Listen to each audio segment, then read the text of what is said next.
Did I like it? Well, Long day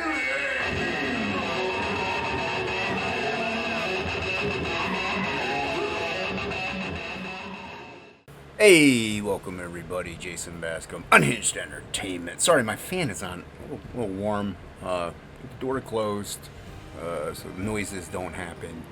But yeah, we're gonna work on a Swamp Thing sketch cover, doing an homage to Amazing Spider-Man 347, I believe, the Eric Larson one, where he's holding Spider-Man's skull. Thing coming out. Just doing different, doing homages when I do these sketch covers. They don't necessarily have to be former covers of the. Oh, sorry, that coffee didn't go down right. They don't have to be former covers of the actual book, but just cool covers. If they are, they are. They're whatever. But just doing them in my style, having some fun with them and stuff like that. So I enjoy doing these. I do sometimes I'll look up a reference. I did. And look at the reference while I'm drawing it. This one, I had it open. The last one I did with the Green Goblin, I just looked. It was a very easy pose, so I didn't even have to look at it. I just glanced at it once, and I was like, okay, that's easy. And this is actually an easy pose, too, but I kind of wanted to still get it right. And I did alter things in this, so, but I didn't trace it. I'm very, here's my thing. All right. Let the old man speak to you a little bit here. Let the old man talk at you.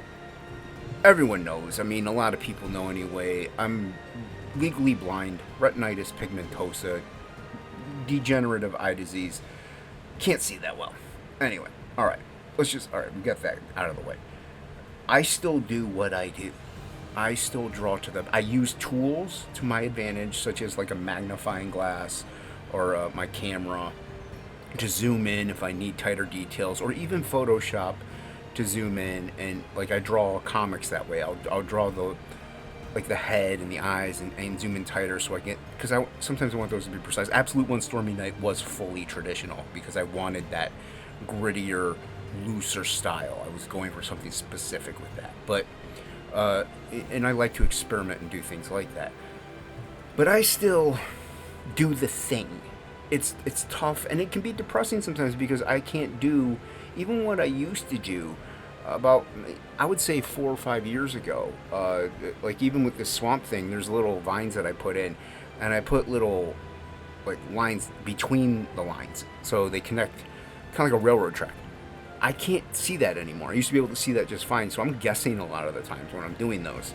But sometimes I can kind of catch a glimpse. I mainly look at I don't want to describe my vision, but or how I see. But anyway, I do the thing. I still do the thing. Now I could get my phone out and use that, or attach it to a gooseneck and draw through that. There's a disconnect there, so it is a little more complicated sometimes. But I still do what I do for the best of my capability. I don't trace the freaking thing. I don't appreciate. Now it's like this is an homage, or if you're doing something in that regard, fine. That's it. But I'm doing this in my style. I didn't sit there and lightbox Eric Larson's drawing line for line and just put in Swamp Thing's features, face, and do that. I just drew the thing. I did the thing. I did my job. So when I see fully competent individuals who have been doing this, mind you, for a long time, or even if you're beginning, it's slightly different. I'll differentiate between the two in a second here. But if you've been doing this years on end, literally no excuse. Maybe a time crunch, but even then you should just look at the thing and draw it. You're like, oh, and that's a swipe at that point, where you look at like a panel in a comic and you put it in your comic. You're swiping it at that point.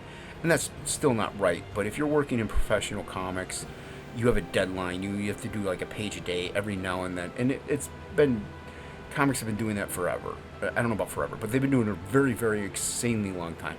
So it's kind of almost part of the game, I guess you could say. But I still kind of frown upon it. But I've never done a monthly book. I've never done a book where I had to do a page a day every time for years on end. So, I don't know about that. But whenever you're tracing something and you've been doing this for 20 years and your panel work is traced, like photoshopped, like traced, or lightbox traced, and I mean traced, like line for line, massive amounts of disrespect. Now here's where I said it's different. If you're in the beginning stages of drawing or learning how to draw, that's almost accepted and almost encouraged, because it helps you.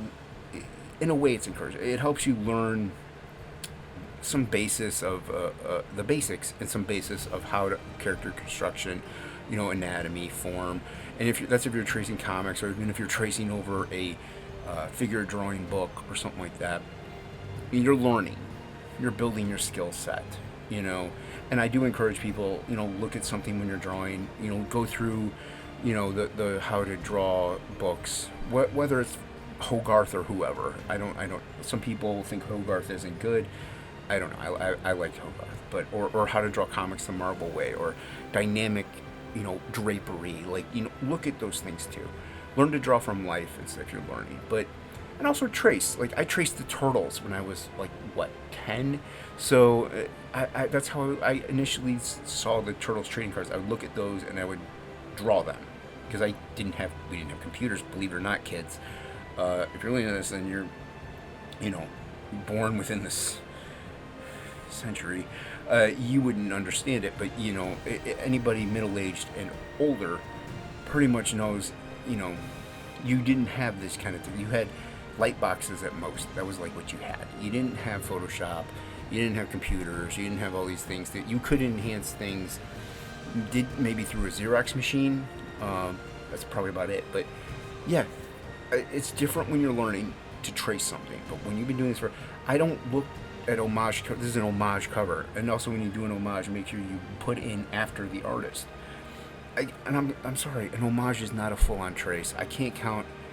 And I've never known too many people that homage interiors. So if you do that, I have no respect for you. Now, it's different if you do it as a joke or a parody, and you put in the bylines, in the title page somewhere, every panel has been traced from generic comic issue 4. So, and also don't steal from known come on. I understand some people are just getting into comics, but you have some people out there that have been collecting for decades, and they know when you're stealing outright. It's so disrespectful. Just don't do it. It's borderline AI. I mean, really. Come on, son. All right, I've yammered long enough. I hope you like this. Did some Ohuhu markers over top of it. Wasn't too upset about this one. Won't be ripping this one up. But I probably won't. I don't know if I'll have a dynamic intro. We'll see. But yeah, hit that like and subscribe, please. Really appreciate everybody watching, and thank you once again. I hit the button to pause it, and it's not doing anything. Oh, well, there you have it. Did I like it?